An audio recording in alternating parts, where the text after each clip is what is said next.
Alright. I was thinking about making some tea or something, you know. Okay, we have plenty of tea on this podcast as it is. We don't need you to bring in more.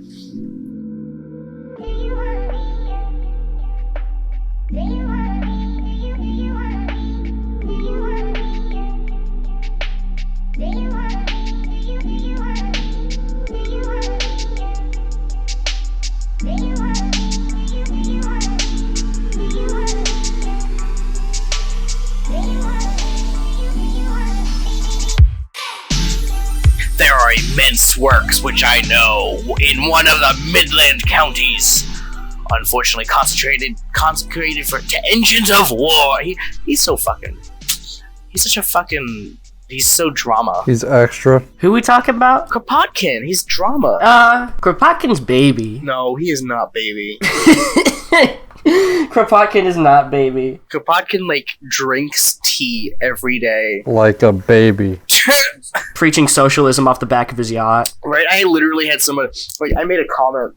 Somebody was going oh, we need to make sure that we're bringing people up for socialism, not bringing people down for socialism. And I was like, Kropotkin, I throw the Conquest of Bread book at them, and they're like, first of all, he was a bougie motherfucker. Now he said, I'm like, dude, he literally argued for having luxuries. Which, side note, and I totally forgot to mention this last episode, we would still have podcasts after the revolution. We were in business. Yeah, Kropotkin's revolutions leave us with podcasts. We are having the shit. I had a fucking joke for this earlier about suppositories and bread. God damn it. Bread suppository. Welcome to the bread suppository. God fuck. Welcome to the Bread Suppository podcast. We are your hosts. Unfortunately, Zulikath has been gulagged. He had to be re-educated. He started to get a little counter-revolutionary. Yeah, he started talking something about Trotsky, so I gave him an ice pick. I thought it was an ice axe. It doesn't matter. It was in Mexico. So, we basically read theory and then shove it up your ass for you. You're welcome. Well, no. See, I just boofed the whole book. You know, I put it on a flash drive and I shoved it up my ass. Is this transhumanism? Yep. Maybe. Wait, speaking of, would the USB stick go up your ass, in your mouth, in your ear, or would you have a separate port altogether? I mean, I'm assuming that either you would have a separate port altogether, or you have multiple ports on your body like a computer. There would actually, ideally, my body would have I.O. Like, a lot of I.O. You would like I.O., wouldn't you? Look here, motherfucker. Oh. Anyways, right. Welcome to the Supposa boring podcast. Got him. So yeah, we're talking about chapters 10 and 11 today. We're talking about more work. This time it's agreeable work. Is any work agreeable? Good news, the bread suppository does have a knot. Jesus. Is it a garlic knot? Oh my god. That seems like it would burn. Only if you're a vampire. I guess. Yeah. I mean, yeah. So, is any work agreeable? Let's find out next time on Dragon Ball Z. Dun, dun, dun, dun, dun, dun, dun, dun, dun. This podcast has gotten more off the rails as we've done it every single time without fail. Are there even rails? It's impressive. There are no. It's like that scene from Back to the Future where he's like, "Well, Doc, there's no road here." He's like, "Where we're going, we don't need roads." And then he fucking takes off in the flying car. Yeah, that would be the ending of the movie. It's the beginning of the second one, yeah. But ending of the first one. Wait to know your 80s history, Cardin. Jeez. So kind of. I still haven't seen most of Back to the Future. Get out. It's very good. Get out. It is actually really good. But talking about agreeable work. So yeah, some of the things that he's talking about is basically a lot of just labor rights stuff, a lot of like union, well, not necessarily union rights, but just the idea of people work better in a better working environment. Which, true across the board. Yeah. It's actually an interesting question. Do you guys think Kropotkin is a unionist? Fuck yeah. Well, I mean, he was specifically supportive of the Soviet Union, which in its early stages was just the Moscow Soviet, not the Moscow Soviet, the Moscow and Petrograd Soviets were basically just giant organizations of union members. So I'd say yes. Okay. Now, if he was he was not a unionist in Northern Ireland, where he supported Ireland staying under Great Britain. That's a different kind of unionist. We don't talk about those kinds. Words mean things, kids. Don't just throw them around. No, they really don't. Right. It's very interesting because he basically kind of predicts the future again, where he's talking about, we have such an advance in production and like how we can make things so much cheaper, or not even, or just cleaner and better, but we still sometimes don't, just because you have to make that infrastructure. And that's basically what he's talking about this chapter. Well, he also, in the first one, he actually lays out what it means to be agreeable work. And then, oddly enough, and I think this is where Ocalan and... Actually, correction on that, it's actually Ocalan. It's like the C. Ocalan. C is in Cheerios. Okay. A lot of people got mad at us, so I apologize. It's Ocalan. I didn't realize we ended up being a fan base for people to get mad at us. I was just looking through the comments on the Vosh video, and everyone was like, why do they keep saying Ocalan? But so he kind of leads Ocalan and fucking Bookchin in the whole women's rights things too, which is actually surprisingly forward for his day. Mm-hmm. Because he's talking about, work won't be something that we do to make a living. It'll be something that we do for, our own agreeable purposes. For well-being. Yeah. And he even, at the end of part one, which is this chapter only has 2 parts, at the end of part 1, he basically says, as it stands for our regular drudgery, working in the forge, making clothes, making food, what have you, the same will happen with the reproductive labor or the household labor that is currently laid on the shoulders of women. And I think that was very interesting as well. Like at the end of this book, or at the end of this chapter, he says, half humanity subjugated to the slavery of the hearth would still have to rebel against the other half. So what he's saying is that a lot of these more reactionary anarchists or socialists at the time who believe that, and still in the sort of confined gender roles, you would just be making a new class divide. And in that sense, it's almost very Marxian. And lo and behold, they did. Oh yeah, that's how the suffrage movement ended up kind of happening. What, just Marxist women parading through the streets, screaming? Yeah, it was cultural Marxism. Thanks, Jordan Peterson. You just have to look to the lobster to know how we structure society. Kropotkin yes, the postmodern neo-Marxist and yeah. Who pray tell are these postmodernist neo-Marxists? I don't even know of one. I decided to give myself brainworms and actually went on the Jordan Peterson subreddit one day, and hearing them trying to explain what a postmodern neo-Marxist was incredible. Well, since we're going off the rails again, why don't we actually did you guys ever watch the Zizek versus Peterson debate? Where he basically I did not. destroys them? Yes, oh, that was embarrassing. Oh, so embarrassing. Peterson just read the Communist Manifesto 10 years ago and then said, I know everything. Le Communism Understander has logged on. And then right. Zizek called him out big time. I wish Zizek called him out more, but Zizek, I think, was being more academic about it. But Zizek did, well, I think he was more like, I know this guy doesn't know his stuff, so let me just be nice to him. Because otherwise it's going to be an absolute massacre. It's called playing with your food. Yeah, kind of. Well, I mean, but he did go in on him at one point. He's like, you think that, communism is just the manifesto? What the fuck are you talking about? Yeah, right. Because he even said, he's like, I'm not a Marxist, I'm a Hegelian. Yeah. Yeah. Which, speaking of Hegel, a society venerated by the revolution will make domestic slavery disappear. That is material dialectics right there. Because, as your getting rid of the shackles of our other work, you have to get rid of the shackles of those at home. Otherwise, it just perpetuates slavery. Exactly. And this is why, kind of like when we talk about a lot of, this is why a lot of anarchists like to think that in order for the revolution to be complete, or a revolution to be complete, it has to be a global process where you have, if we have like process made here in America, that doesn't mean anything if we're still getting supplies from overseas from slave labor in like China or Taiwan or well, actually not even Taiwan. It'd probably be like more like Thailand and Vietnam and Cambodia. Well, he addresses that sort of thing later on in the book. He does. Yeah, right around 16. Look at you, Miss Smarty Pants, reading ahead. Yeah, right. Suck my dick. But let's be honest here for a second. If we had an anarchist revolution in Canada, the US, and the UK, and even parts of the EU, capitalism would collapse around the world. Yeah. Yes. I mean, I would make the argument even in a country like China that is, if they had an anarchist revolution, it would collapse capitalism. Because it's unlike... And that's why we need to free Hong Kong. Yeah, well, yeah.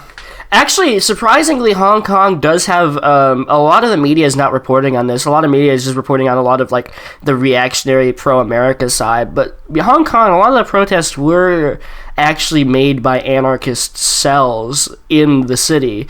And so this goes into a deeper problem within our today's society. And Kropotkin kind of doesn't talk about this, but even back then, there's almost this erasure of anarchism from the public record, as everyone is either a communist or capitalist, and then there's no in between. There's no such thing as anarchism, and we see this with a lot of revolutions, especially like in Cuba. Their revolution had a lot of anarchists in it, but no one talks about that because they all ended up kind of being purged afterwards by Castro. Well, that's because anarchists explicitly stand against really any status quo that co-opts the state. And when you have, these communist revolutions, and I don't know if it was you guys I was talking to, but someone said that Lenin was the one who basically coined the idea that anarchists are infantile in their thought processes, because it's I don't think that was us. Well, it kind of brings this idea of the anarchists, the anarchists who don't really know how to bring about the revolution. So, they're just anarchists, don't really pay them no mind. And it's like, I feel like that comes from an idealism that sprouts from how one perceives human nature to be. Because in a lot of these authoritarian things, and we're going off the rails yet again, jeez. Well, no, I can bring this back. What I'm saying is that in this sense, what you're saying is people will say, oh, it's too utopian to do this. Mm-hmm. You don't understand human nature. Mm-hmm. But the actual reality is that Kropotkin mentions it specifically. He says, yes, it's utopian. Of course it's utopian. But why not strive for utopia than, muddle yourself down in mediocrity? This is the exact same thing the fucking Democrats in the U.S. don't get. Where they think, what we have to do is we have to come to the table with a compromise, and then people will just be okay. And it's like, no, that's not how things work. You set out your principles. You show... These are the things I believe in. This is what I want to get done. And these are the things that I'm not going to step back on. Well, remarkably, it's actually... I've actually noticed that anarchists actually specifically reject... What? Something happened with my audio. It wasn't recording all the time. And it's supposed to be correct. Dad, don't worry about it. Just keep recording. Anyways. All right, let's resync. So in 5... 4, 3, 2, 1, clap. That was way off. Anyways, we're back. Sorry about the technical difficulties, folks. It's how it happens. Everyone has technical difficulties. This is how a podcast works. So we were talking about how Kropotkin sees it as utopian because, why would we co-opt a state that already exists to enslave us? When we could just be like, yeah, fuck it, we're going to scrap the whole thing and start again. Mm-hmm. Which he kind of says in regards to, especially in regards to women's work, or at least in the case of what he's considering the household work that is laid on the shoulders of women. Only it will not come about in the ways dreamt of by phalansterians. Phalansterians. I don't even know how to say that word. I think. Yeah, I'm not familiar with the group he's talking about. We'll have to see. I'll have to look that up. Phalansterians. I have the audiobook. Phalansterians. I have the audiobook, so I got to hear him say it. Or in the manner often imagined by the authoritarian communists. And this is like explicitly that very thing about, we can't just force people into what we're doing. We have to let them choose it. And by choosing it, we have to basically, and I would be surprised if now had not read Kropotkin, because his entire idea of the Cultural Revolution, where you basically take a generation and train them in the manner that you want them to grow in. This is kind of what he's talking about. Mm-hmm. Yeah, and this kind of chapter is basically just the feminist chapter. He's kind of talking about. It's not too long. I mean, there's not really a whole lot to go over. Besides the fact evidently at some point the phrase "milady" comes up, but oh god. Yeah. Does he tip his hat? I don't know if there was any fedora tipping. He also makes the observation that he's talking about kind of already output at that time was starting to increase so much because of like just machinery and stuff. And then he was talking about it'll even increase more, so we'll have to work less and less and less until you basically don't have to work at all. And he was talking about in fact, in the future, automated gay space luxury. Or yeah, fully automated luxury gay space communism. There we go. Hold on, it's actually mutually operated. It's Mosnia. Mutually operated, sustainable, non-binary, intergalactic anarchism. Okay, I like that one. Yeah, that one's good. I did find it funny. He does make one wrong prediction where he says instead of having a brushing machine, a washing machine updates, and a third washing linen, and so on in each house. To the future, on the contrary, it belongs to the common heating apparatus that sends heat into each room for a whole district with a few spares of lighting of fires. So he kind of... I don't know what you're talking about. It is exactly how we do things here in Minnesota. I think he actually was correct on that one, because if I'm thinking about it, like, that's kind of what we do today, because he's talking about in the times where there is no central plumbing, right? So nowadays, instead of us taking our water from the river, and so to speak, we heat it up and take it home and heat it up over a fire. Now we have heating units in our own houses, but all that water, unless you're on a well, is pumped in from a central area that is treated and cured. So in a sense, he's right. It's just he was right in form, but not in kind. It's weird because he ends up talking about pretty much centralizing some very domestic shit though, because we're talking about the fucking dishes here. Mm-hmm. That's domestic and personal. Yeah, so we're just gonna have a wingnut dishwashers union. Oh yeah. I mean, we kind of do it with the laundry though. I mean, we do have laundromats, so I mean, I guess he was kind of right on that. Well, and we also have laundry services that offer larger corporations means to actually wash uniforms en masse instead of having people take them home. And it does end up being cheaper in the long run because you're not wasting as much water in each load, because instead of washing one load at, I'm going to say 5 gallons, you're washing 20 loads at 15 gallons or 20 gallons of water. Okay, so are we talking about cheaper in an economy of money or an economy of energy?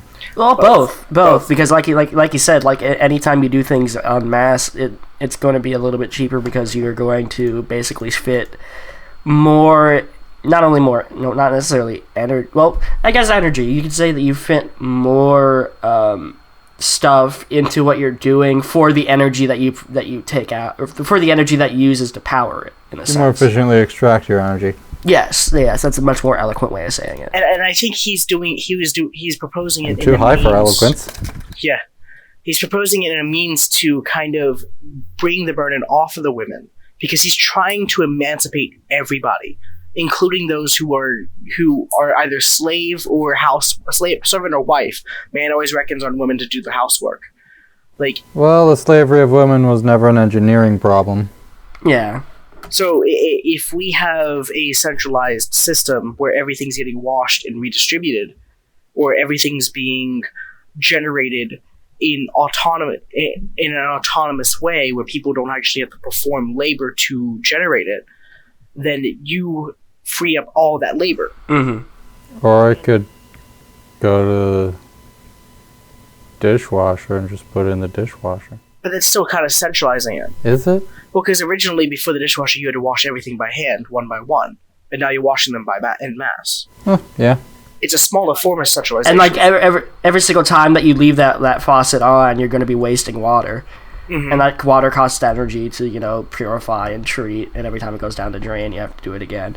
I remember that PBS skit. And I do think this is actually an interesting point where he's actually arguing for the centralization of labor, because a lot of people seem to think that anarchists are like, oh, we have to decentralize everything all of the time.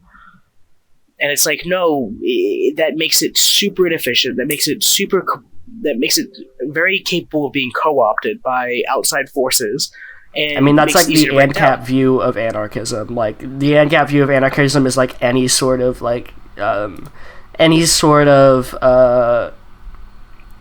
cooperation in general is bad. Everything must be competition. That's like ANCAPs, as opposed to what we were saying, which is cooperation. Everyone, we gotta make it so that everyone can cooperate and live in a better society. And of course, we're winking at you, and you know who you are. Well, and I think it's also a different form of centralization than what we're used to in terms of modern society, because modern society. It's not a centralization of power anymore. What? It's not a centralization of power. Correct. Yeah, it's not a centralization of power. We're still distributing the power to the people individually, but we're centralizing tasks. Oh, you can make a tagline of that. That's a good point. Power to the people. Never mind. Yeah. Power to the people, but centralization of tasks. Yeah. Well, no, just the power to the people thing. It was a joke. So moving on to kind of the next chapter, chapter 11, which is free agreement, which is everything about which we can definitely start talking about ANCAPs here, because free agreement is voluntarism. Yeah. And so this podcast is what you might call a free agreement. No, I didn't volunteer to be here. You guys brought me here against my will. He's actually tied up in my closet, and I force him to do this at gunpoint every couple of weeks. I feed him maybe once or twice every couple days, just to kind of make sure he sustains himself. You at least let him out in the yard? No, he actually has a bucket in the corner, and I emptied out every No, he needs the sunlight, man. Yeah, I'm vitamins. I have scurvy. He has scurvy. Isn't that from like a lack of vitamin C and not vitamin D? They're the same vitamin. Citrus. C, D, cock, dick, doesn't matter. Motherfucker. Get back in the closet! Alright, so back to Kropotkin. And so he's kind of talking about, what it means, what free agreement is what he says really means. So let me see. I think he starts off with what it isn't. Yeah. He kind of talks about this. Kind of goes into like the concept of like this is like coerced labor, right? I read this chapter a while ago, so I'm a little bit off on it. Yeah, free agreement is kind of hard to conceptualize when so much of labor is forced, is coerced. It's not really that hard to conceptualize because it's everything that we're doing currently. It's just without the threat of death, or the threat of starvation, or the threat of not being able to pay your bills, right? Or the drudgery of monotony, but that might be a later chapter. I'm not sure. Yeah, he talks about the drudgery of monotony, I think, in here. Excellent. Then yeah, monotony is the real killer in the workplace. Yeah, because he actually even specifically states that everything that we currently have, whether it be the train system in Russia, the daily paper, the ability to build houses or create plays or what have you, that's all technically an act of free agreement. The only thing that we have to overcome is that layer of coercion of, oh, well, I have to do this to pay my bills. right? It's the idea of like, you have to go to college to get a quote unquote good degree, otherwise you won't be able to pay your bills or have money or whatever, so you can't focus on what you would actually are talented and passionate about. You have to focus on some random bullshit. Yeah, But without some authority to answer to, would we not revert back to barbarism? That's a different conversation, because that brings into the question of what is authority and how do we attribute authority to versus power. I mean, that sounds like the type of obligation our friend, second mention inside of 5 minutes, thinks. Yeah. Well, actually, yeah. So that I guess that would be is a good jumping off point to discuss the differences between authority and power, or authority without power and authority with power, right?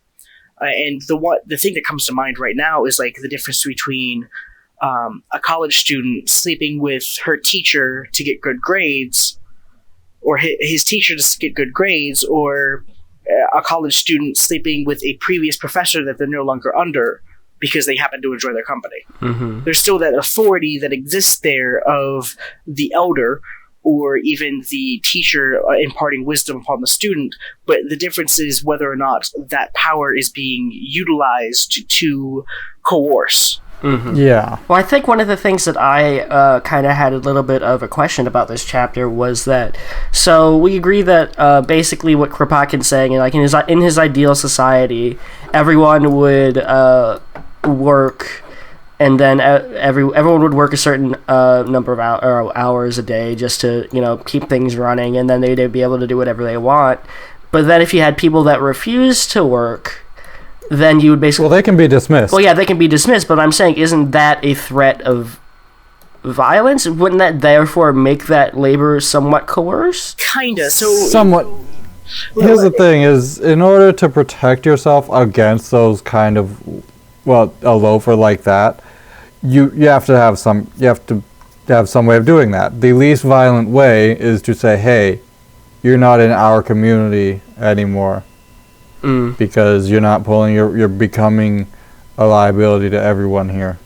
Yeah, but like it's like a self-care thing, Well, I think the question also arises because I actually had this conversation with somebody. Let me actually pull up this conversation because I felt it was very poignant in that people were there was another anarchist I was talking about, and they were complaining about, oh well, how do we specifically state, well, we are only letting these kinds of people into our community.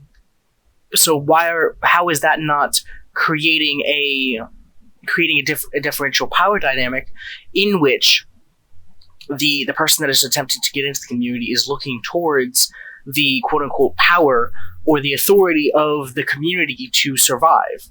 And yeah, it can be inherently violent, but it's also violent to join a community and leech off the resources, right? Mm-hmm. So it's kind of a self-defense, like Carden was saying, where it's kind of like doing self-care. It's not acting with violence, it's reacting to violence. Cut someone off who's toxic. It's an act of self-care. Yeah. As opposed to where, like, if you would view, I guess what you're saying is, like, I'm kind of viewing it in a wrong light, almost like if I'm saying, oh, well, I should stay in this relationship because he says if I don't, then he's going to kill himself or whatever. Yeah. Oh, yeah. Oof, miss me with that shit. Yeah, definitely. Okay, that makes sense. And to kind of expand it to unions to kind of make maybe a little more poignant and modern argument for our listeners. In a union, you join the union as an act of free agreement, right? You're saying, I want to work here, and I don't necessarily have to join the union, but I'm joining the union because I understand the benefits the union provides for me.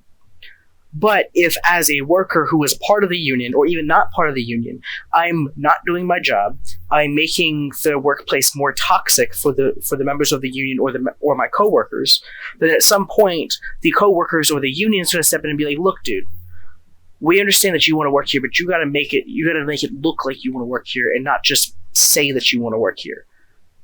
Mm-hmm. You have to put your best foot forward. And we all lift together. Yeah. Okay, well, I guess we're just gonna sing the Warframe song now.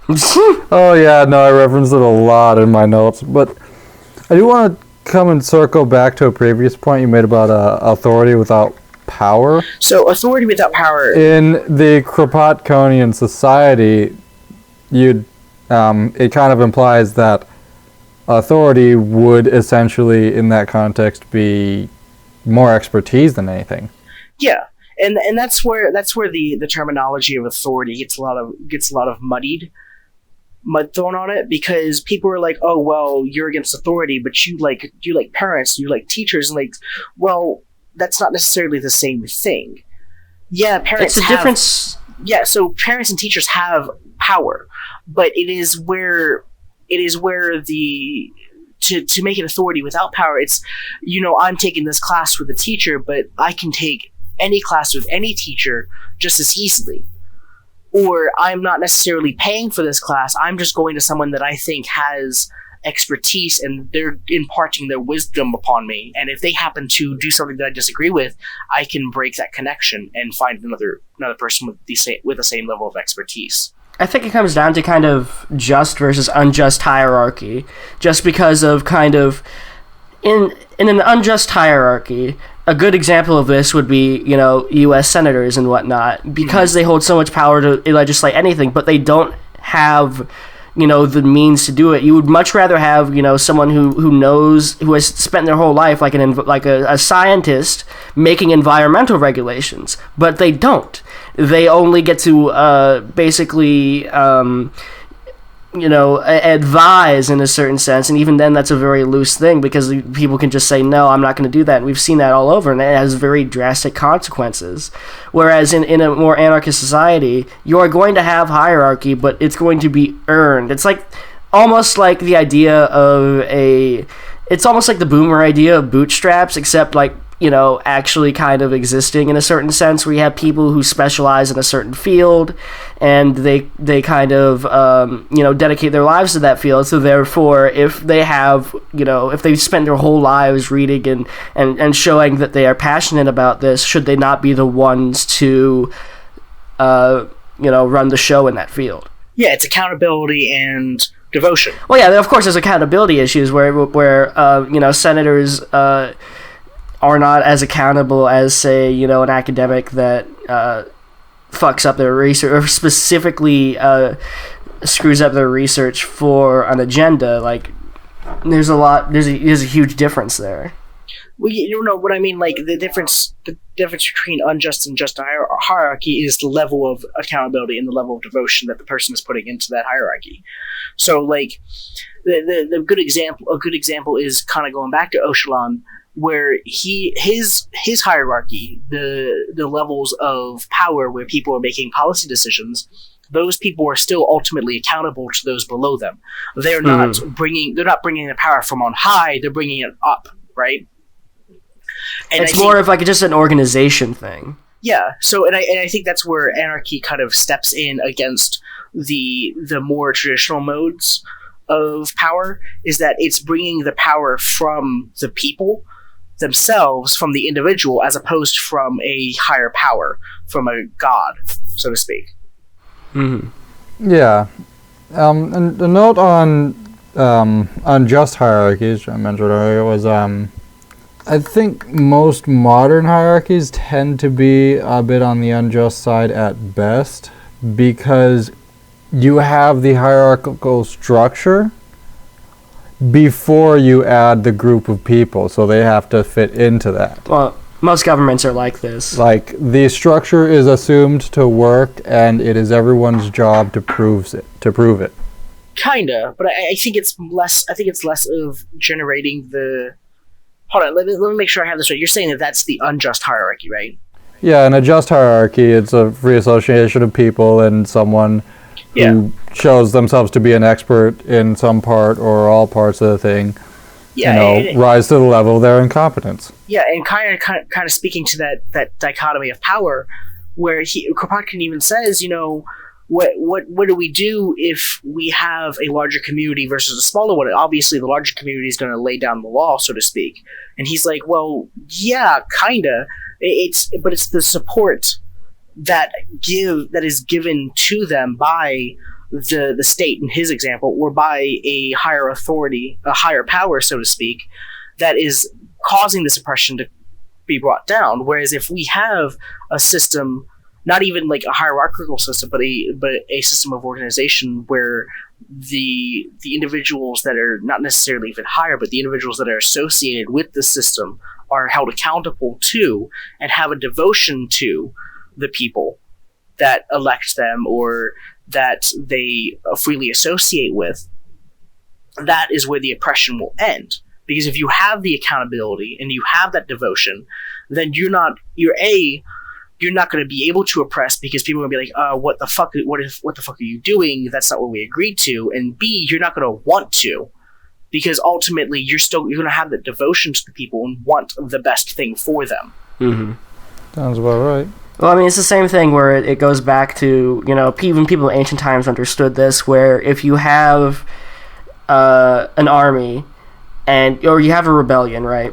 The best way to put it down is to use an army from a different region and then put it down, because they have less of connection to those people and they're easier to dehumanize. It's harder to kill your family than it is to kill some random person you don't know and don't believe is a part of your quote-unquote tribe. And so that's... Yeah, go on. Well, I was going to say that, and that's why the story of the Christmas Day ceasefire in World War I was such a huge thing.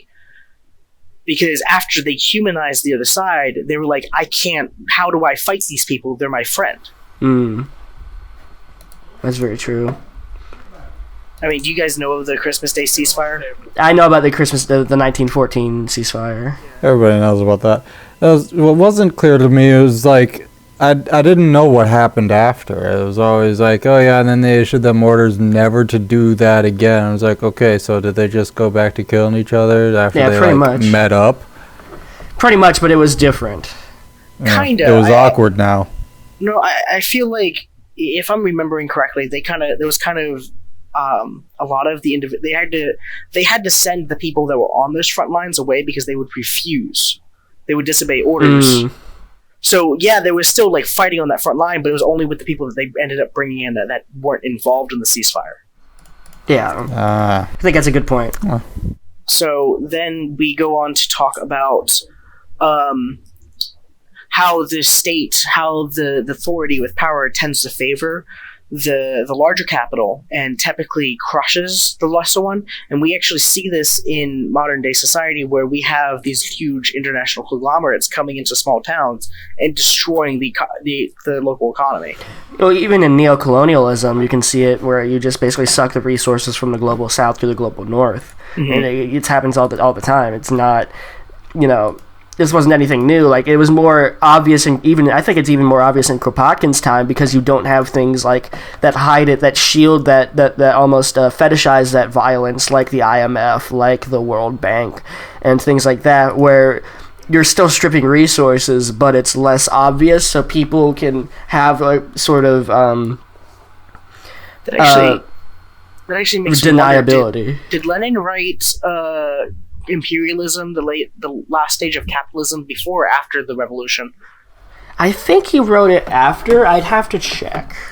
Yeah, because to kind of even quote Lenin, like, he was even saying that giving loans to these smaller countries like the IMF does, and I don't think the IMF existed back in that time, but no. Well, I mean, he's more talking about, so what ended up happening, like with Haiti, where basically Haiti's like, hey, I want to be independent, and France is like, no, and then finally France, after getting their asses kicked, said, fine, you can be independent, but you have to pay off this huge fine, which they didn't pay off until 2006. Jesus. Damn. Yeah. So, like, it was an absurd fine, and basically Napoleon just needed the money, so basically it drove Haiti into abject poverty. They got their freedom, but they were at what bit of cost? a Pyrrhic victory there. Yeah. Yeah, and I can kind of see that as applying to the IMF, but even more so to these international companies, sending their factories overseas to pay, the third world, these global South countries pennies on the dollar. Mm-hmm. and because that's a form of neocolonialism. But instead of it being so direct, you're making it an indirect colonialism, because you're stealing the labor even more than you could. Labor and the resources. Yeah, you're stealing the labor and the resources. And you're looking at an international division of labor too. Mm-hmm. Like dividing labor by country now. Yeah. Well, and that's kind of why anarchists stand against borders, because if you have borders and you have these states that are enforcing the borders, you have less of a chance for international solidarity. You can pretty much lock people into the factory country too, with a border. Well, yeah. A lot of nasty things you do with them. Well, yeah, that's what, like you said, that's where the term neocolonialism really comes from. It was a way to describe this colonialism without, actually going back to the old roots of colonialism, which is just going in there and strictly making it a colony, where you make it an air stats colony and you have plausible deniability to say, oh no, we're just helping them, when the reality is you are stripping them of their resources and their labor. Yeah, they have their own country, they have their own elections, it's not us, they're doing it of their own free agreement. Exactly. It's the illusion of free agreement. It's what neoliberalism is built on, the illusion of even in the name, it's the illusion of having free trade and open borders and free markets. This illusion is how capitalism has lasted as long as it has, because by all rights it should have collapsed long ago, because this is fucking insane. Well, it would have collapsed before World War II, but the rise of fascism cemented it. All right, forgot about fascism. In a certain sense, there's also, I think, you're after World War II, the Keynesian economic school kind of helped to put a band-aid on it, and then that failed in the 70s, and then you have the rise of neoliberalism. So you have all these kind of band-aid programs onto capitalism in general that kind of prop it up, but time and time again, like even with neoliberalism, it's just a cycle of boom and bust. We're about to go into another recession. We had one in 2008. So that happened. The kind of rollback neoliberalism that allowed for the housing crisis is still here. But even the cycle of boom and bust is not like, oh well, it just happens to be that every couple of years the economy collapses. It's more like every couple of years the uber rich buy out and cash out and consolidate their power and resources into their own pockets, and that's what causes the bust, because they're pulling massive amounts of capital out of the economy. And we're talking we're not talking like hundreds of thousands of dollars. We're talking like millions upon billions of dollars, because that's what. This is what happened with the bailout. Is that the government, instead of nationalizing the banks and then saying, you're going to work to pay back that interest because we own the American people own you now. It is your job to pay them back for the money that we bailed you out with. What they did instead was took that money and said, you can do whatever you want with it because we don't want you to fail. And then they just paid their CEOs a bunch of money and fucking went to the Cayman Islands. Yeah. Well, that's because Obama and Bush were both both had Wall Street in their pockets. Oh yeah, exactly. I mean, it's clear as day. That's the reason why. I mean, the stark contrast between what FDR did during the Depression and what Obama did not do during his administration is clear as day, and very obviously they turned out very differently, because after the Depression, there wasn't there wasn't like after FDR got elected. I mean, there was like a little recession after he got elected. Some of his policies were in place, but like after that, like with the start of World War II, which a lot of capitalists like to make the point of, well, actually it was World War II that allowed America to make all its money back. And I would say, no, you're putting the cart before the horse. You don't have any proof that it was not FDR's policies. All you're saying is that, hey, World War II helped, which it did, but it was not the be-all, end-all. If Obama was running the country during that time, you would be in a much worse place. And that's the point, because, FDR, during that time, when everyone was doing all that, instead of having the banks foreclose on a bunch of people's homes, the government offered to buy back those mortgages and then basically save those people from foreclosure. And that's what they did. And Obama didn't do that. And it fucked people. And it basically led to the rise of fascism and the rise of Trump, because people were pissed. They lost their homes. They lost everything. Well, and he completely had the power to, right? Exactly. With the TARP program. Like, he completely had the power to nationalize the banks and the power to literally buy out all of these people's mortgages and restructure them so that they were capable of paying them off. But he was just like, fuck it. Let's just let the market do what it will. Well, I mean, because he was in the pocket of Wall Street. And this is the point where it's an unjust hierarchy, where he's not an expert like in economics. He was a fucking lawyer.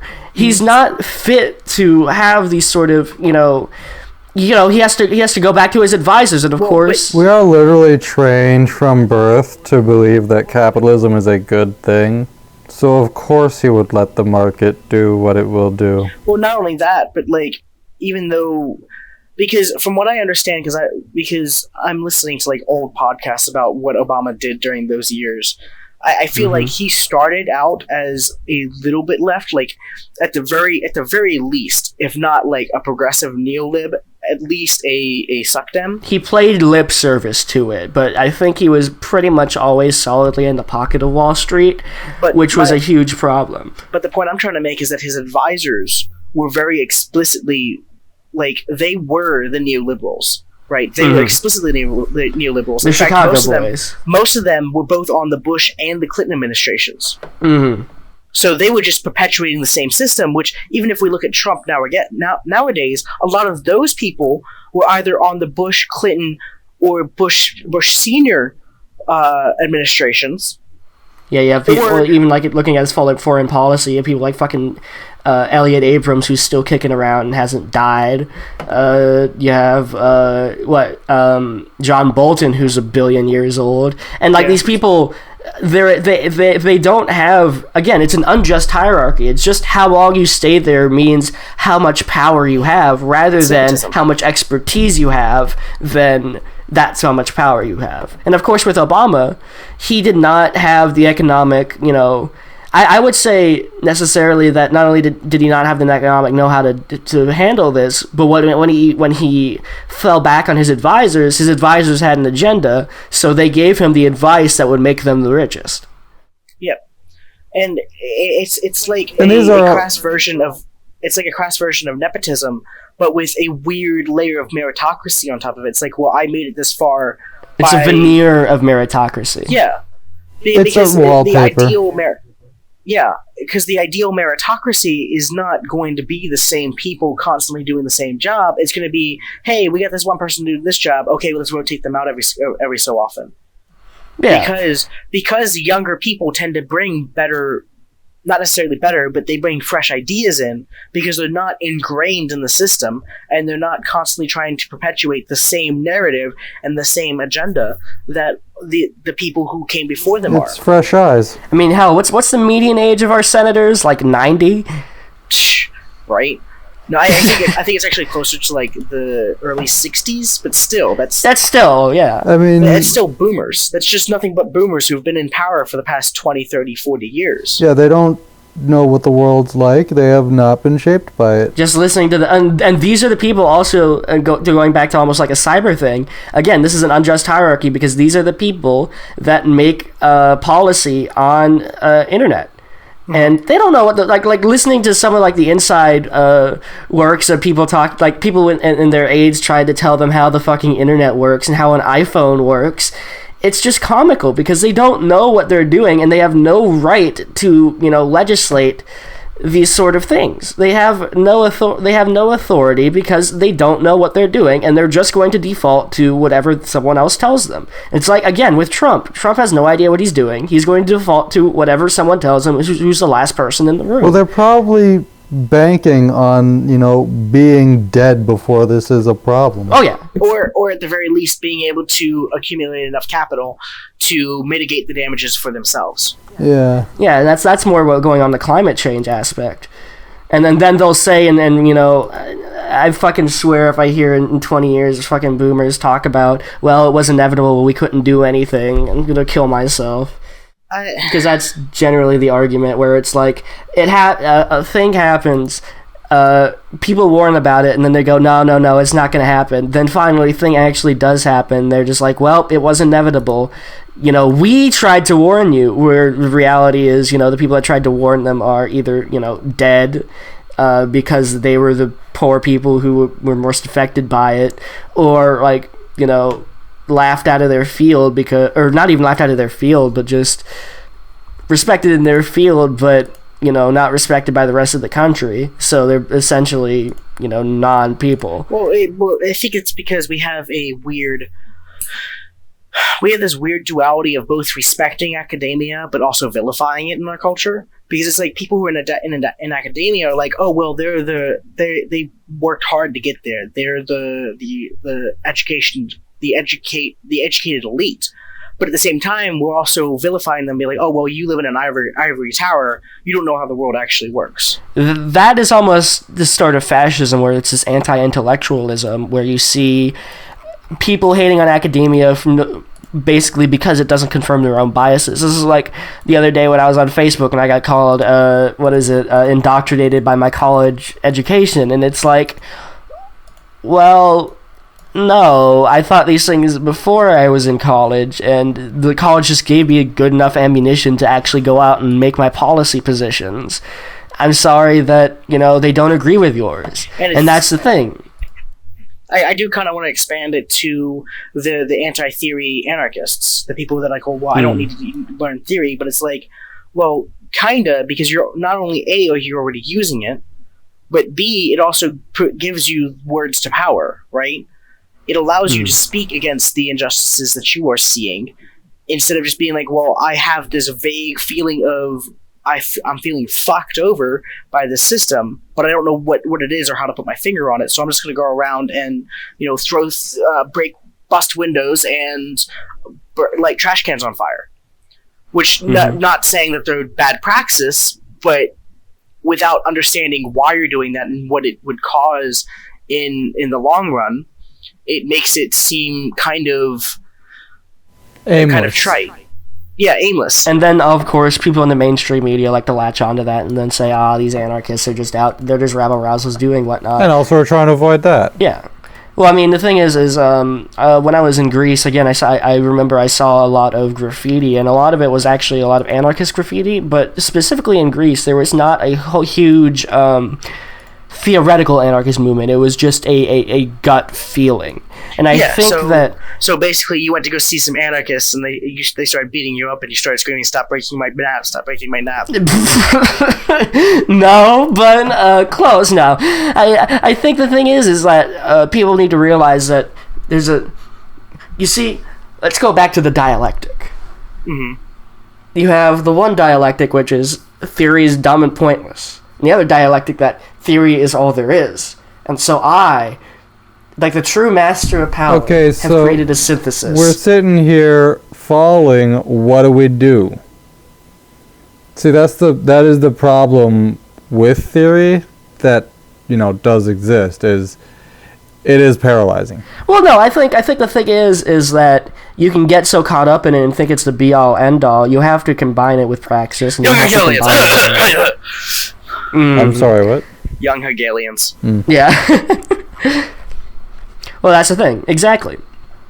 You have to know when theory is but a tool that you can use, and it's a very powerful tool that helps you aim where your praxis should go. Yeah, and it's not even necessarily saying you need to sit down and read 1,000 books. It's more being able to sit down with your comrades and be like, okay, we need to do something, and we need to know why we're doing it. What are we doing, and why are we doing it? That is and theory. What effects it might have. Yeah, that is theory. It's sitting down and trying to understand both the actions and the reactions of what you're doing. It's sitting down with your top hats on, smoking a cigar, going, yes, what are we doing today, comrades? No, I think it's more like along the line of Marx, where he's sitting in a room getting drunk all by himself, and sometimes Engels comes by and goes, dude, we gotta get out of here, and he goes, sure, let's go to a bar, and Engels goes, dude, no, you've drunk enough already!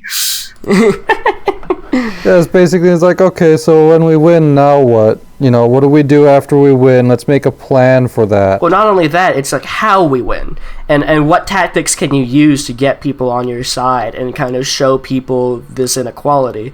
Because people, I think, automatically will believe you if you kind of show them, you know, this inequality, because it's a very intuitive system.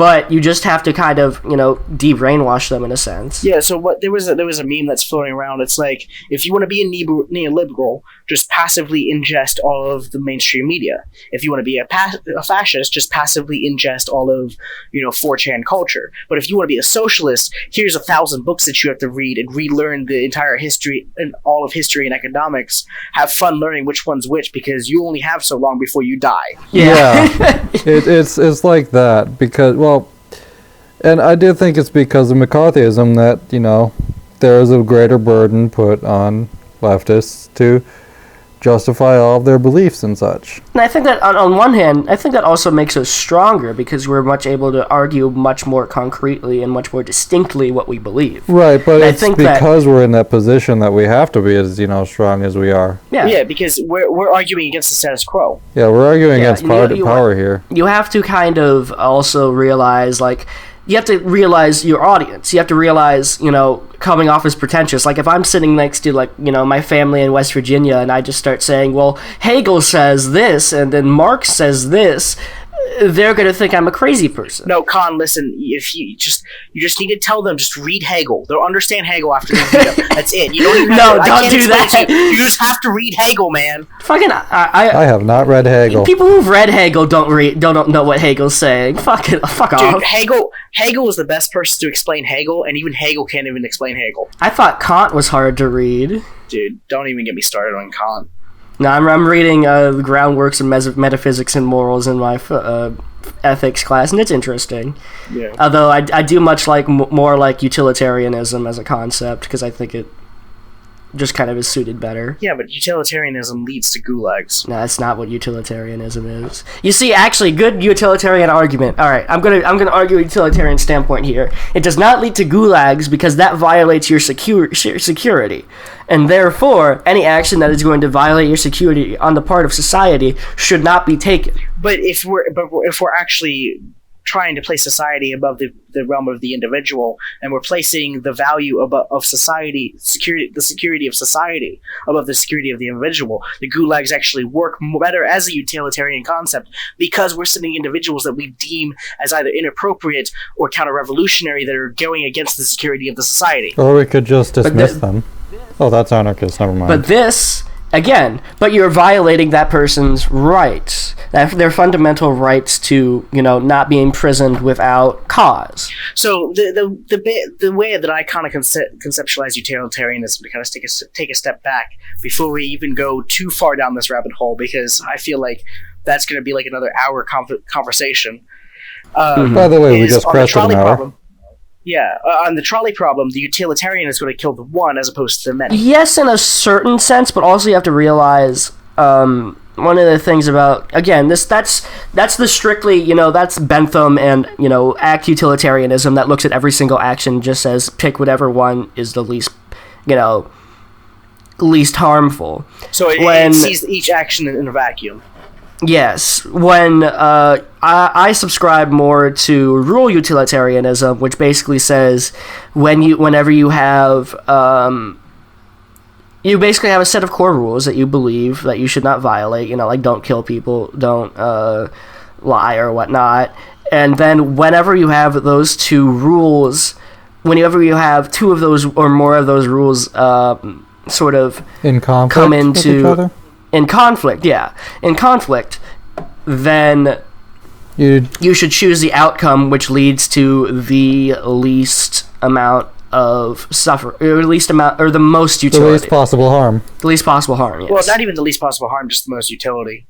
Utility, yes. Because you could still harm individuals, but it would ultimately lead to a more positive result in the long run. Mm-hmm. But anyways, kind of bringing it back around. We were reading a book. Yeah. Wow. If we simply just come together like a union of egoists, then I can claim you as my property, and the only time that you say that you won't be my property is if you can prove to me via force that it's property. Actually, can we read freaking what's her name? Simone, I think was her name. She was basically she was the one that argued that all of history is not a interaction between individuals, but an interaction of power. I do not recall who that was. Hold on, I'm not familiar. I think We can read it next time, but I think we're starting to reach the end of this pod. I think we've had a. I think the first part was a little bit dragging, but I think we made it up in the second part. Sorry, we haven't actually gotten to part 2 of the second chapter in this episode, and do we want to actually get through this chapter? Wait, what's part 2? I thought we did part 2. Of chapter 11? Yeah. I think we. I mean, most of what we were talking about kind of ties a lot into it. I mean, we didn't really like reference the source material, but a lot of this is basically talking about how what it means to have free agreement, what it means to be oppressive. And that was his part 2, and his part 3 goes into how do we act as a commune to maximize the entire freedom of the individuals, so that we're not sitting here and acting upon power, which kind of goes into the entire idea of authority, which is what we were talking about. Because he even says, and even talking about the 08 crash, it even talks about everywhere the state is abdicating and abandoning its holy functions to private individuals. We're not acting upon the good of the individual as a society. We're acting upon the good of an individual as a capitalist society. Almost as the good of the corporation is above the good of the individual. And then we assume that the corporations are best for society when that is not the case. Well, we hold up the survival of the corporation as an example of that, but the corporation survives by literally, a giant mass death machine? Yeah. You're right. By grinding men to dust between its gears.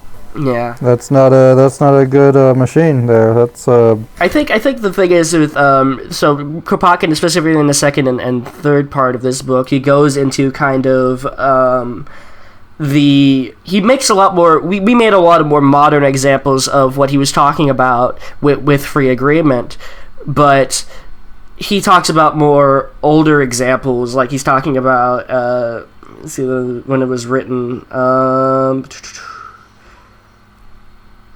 It's kind of in the middle. I believe this was in the middle of the Crimean War, if I recall correctly. When he was talking about stuff, something like that. Some of the stuff he mentions, it's around that time. So he's making reference to those sort of things, but it's the same thing. I mean, again, like we said with neocolonialism, nothing really changes except the way you act upon it. The violence is still there, and the hurt is still there, and the exploitation is still there. It is just fetishized and thrown about in a different way. And I do kind of want to make a point with that, is in that people are claiming that anarchists are violent, and it's like, well, no, not inherently. Most anarchists are pacifists. They're just acting out of self-defense when a system as pervasive and as oppressive as one that exists is utilizing violence, both innate, both direct and indirect, to enact its ideals. You basically can't exist peacefully when there are people, ready to do violence to you.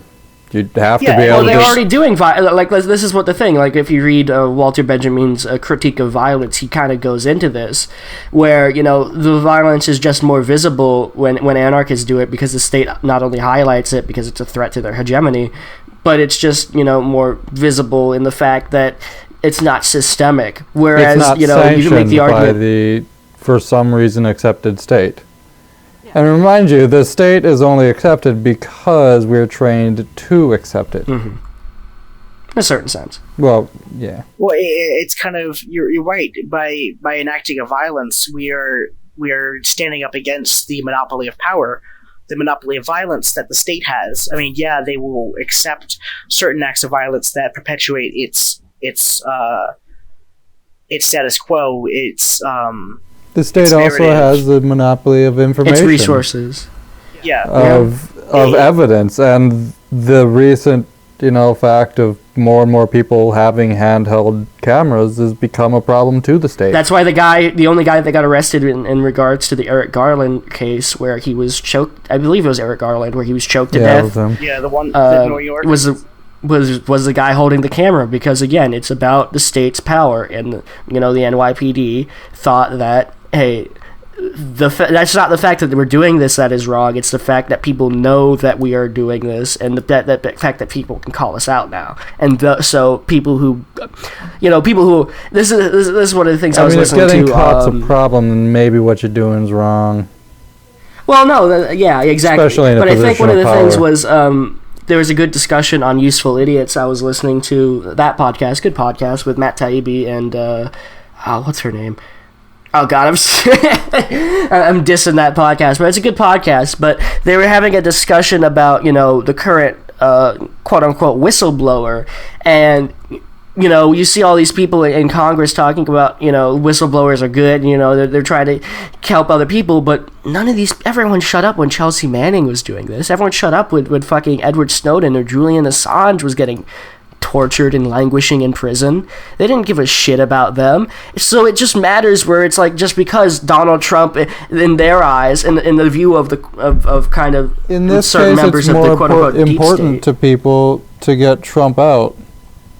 So But people don't realize the whole point is that Trump is more embarrassing to members of the deep state, and they believe he's a disruption to the status quo, so he must be eliminated. Much like Julian Assange, much like Edward Snowden. It's as simple as that. But that's also why the senators in power aren't they're dragging their feet on trying to impeach him, because he is perpetuating the same shit that they've been doing.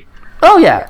But he's doing it without the veneer of the presidential air, right? And that's what they don't like. That's what they... Yeah, exactly. I think I heard this in a while, but someone said that Obama was basically like the perfect counterinsurgency sort of president, because, he killed without remorse, without recompense, and he bragged about it in private, but you never heard him say anything in public. And, for, people on the right, that was a bad thing, because they like Trump. They like Trump who rabble-rouses and does all this stuff, but Trump, is honestly less hawkish at some points than Obama, which is surprising. It's the issue of whether or not you want to be seen or you don't care about being seen. A lot of the Republicans, they don't like pretending that there's something that they're not. And in a sense, Democrats tend to be more vicious and more violent against the more left-leaning movements, because they pretend to be the ally and then stab you in the back. Whereas the American right, the Republicans, sit there and they go, "Yeah, I'm not gonna pretend to be your friend. I'm just gonna tell you I'm gonna stab you and then stab you." Yeah, they'll stab you in the face. It doesn't matter. Yeah. And so it's pick your poison. But it's the whole thing where it's like, again, this is how states have operated like this for years. I think I'll have a Moscow It's Mule. like good cop, bad cop. Or bad cop, worse cop. Yeah. What about all cop, bad cop? Got him. A cab. Ooh. Yeet. Yeet. All right, I think with that, this has been the Furries Get Breadpilled podcast. I'm Colin Fight. I'm the Gecko. I'm Carden. All right, and have a good one. Yes. Oh, hey, this is the part where we stop recording, right?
We're cursed. Thanks, capitalism.